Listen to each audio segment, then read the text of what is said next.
ఆదిలాబాద్ లో రోడ్డు ప్రమాదం జరిగింది. షాంపూర్ లో ఆర్టీసీ బస్సు అదుపు తప్పి వాగులో పడిపోయింది. ఈ ఘటనలో పలువురికి గాయాలయ్యాయి. ఘటనా స్థలానికి చేరుకున్న పోలీసులు సహాయక చర్యలు చేపట్టారు. పోలీసులు అంబులెన్స్ కు సమాచారం ఇచ్చారు. గాయపడిన బాధితులను లోయ నుంచి బయటకు తీసి ఆసుపత్రికి తరలించారు. ఇక ఆర్టీసీ బస్సు ఆసిఫాబాద్ డిపోకు చెందినదిగా గుర్తించారు. ఈ ప్రమాద సమయంలో బస్సులో దాదాపు 40 మంది ప్రయాణికులు ఉన్నట్లు పోలీసులు తెలిపారు.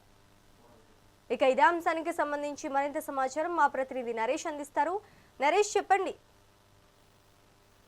ఆదిలాబాద్ జిల్లాలో ఘోర రోడ్డు ప్రమాదం చోటు చేసుకుంది. అయితే ఉట్నూరు మండలం షాంపూర్ సమీపంలో ఇరుకు వంతెన వద్ద ఆసిఫాబాద్ డిపోకు చెందినటువంటి ఆర్టీసీ బస్సు అదుపు తప్పి వాగులో బోల్తా పడింది. ఈ ఘటనలో పలువురికి తీవ్ర గాయాలయ్యాయి. అయితే ఘటనా స్థలానికి చేరుకున్నటువంటి స్థానికులు సహాయ చర్యలు చేపట్టారు. అయితే పోలీసులు అంబులెన్స్ కు సమాచారం ఇచ్చారు. గాయపడినటువంటి బాధితులను లోయలో నుంచి బయటకు తీసి ఆసుపత్రికి తరలించారు. అయితే సోమవారం ఉదయం నేటి ఉదయం ఈ రోడ్డు ప్రమాదం చోటు చేసుకుంది.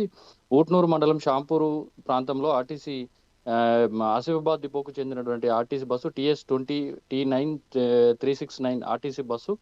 ఈ బస్సులో ఇటు ఆసిఫాబాద్ నుంచి మంచిర్యాల వైపు ఇటు సైడ్ వస్తుండగా ఇటు షాంపూర్ వద్ద వచ్చినటువంటి ఇరుకు వంతెన సమీపంలోకి రాగానే ఇటు ఒక్కసారిగా ఇటు అదుపు తప్పి బస్సు డ్రైవరు స్టీరింగ్ పై అదుపు తప్పి కంట్రోల్ కోల్పోవడంతో అదుపు తప్పి వాగులో పడిపోయింది. అయితే ఈ ఘటనలో బస్సు కండక్టర్ కు చేయి విరిగి తీవ్ర గాయాలవగా డ్రైవర్ తో పాటు పలువురు ప్రయాణికులకు తీవ్ర గాయాలయ్యాయి. అయితే బస్సు షాంపూరు సమీపంలో వచ్చి ఒక్కసారి అదుపు తప్పినట్టుగా స్థానికులు చెప్తున్నారు. అయితే ఈ ప్రమాదం జరిగిన వెంటనే ప్రయాణికుల ఆర్తనాదాలు మొదలయ్యాయి. అయితే సమీపంలోని గ్రామస్తులు అక్కడికి చేరుకొని సహాయక చర్యలు చేపట్టారు.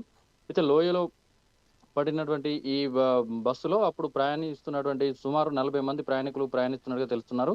సుమారు 32 మందికి తీవ్ర గాయాలైనట్టుగా, అయితే వీరిని చికిత్స నిమిత్తం ప్రథమ చికిత్స ఉట్నూరు ప్రభుత్వ ఆసుపత్రిలో అందించి అనంతరం ఇటు పరిస్థితి విషమంగా ఉన్నటువంటి తీవ్ర గాయాల పాలైనటువంటి వారిని ఇటు ఆదిలాబాద్ రిమ్స్ కు తరలించినట్టుగా తెలుస్తోంది. అయితే అక్కడికి ఘటనా స్థలానికి చేరుకున్నటువంటి పోలీసులు ఇటు కేసు నమోదు చేసుకుని దర్యాప్తు చేస్తున్నారు. అయితే లోయ కావడం, బాధితులను కింది నుంచి రోడ్డు పైకి తీసుకురావడం కాస్త ఇబ్బందికరంగా మారింది. అయితే చికిత్స నిమిత్తం ఇప్పుడు ప్రస్తుతం ఆదిలాబాద్ కు తరలించినటువంటి నేపథ్యంలో అయితే మరికొందరు పరిస్థితి విషమంగా ఉన్నట్టుగా తెలుస్తోంది. అయితే దీనికి సంబంధించి ఇప్పటికే దర్యాప్తు చేపట్టినటువంటి పోలీసులు ఇటు ఆదిలాబాద్ రిమ్స్ లో ఉన్నటువంటి బాధితులను ఘటనకు సంబంధించినటువంటి పూర్తి వివరాలు ఆరా తీస్తున్నారు. అయితే ఈ ప్రమాదం జరగడానికి డ్రైవర్ యొక్క నిర్లక్ష్యమా, లేకపోతే సాంకేతికంగా ఏదైనా లోపం జరిగిందా అనేటువంటి కోణంలో పోలీసులు దర్యాప్తు చేపట్టి ఇటు విచారణ కొనసాగిస్తున్నారు.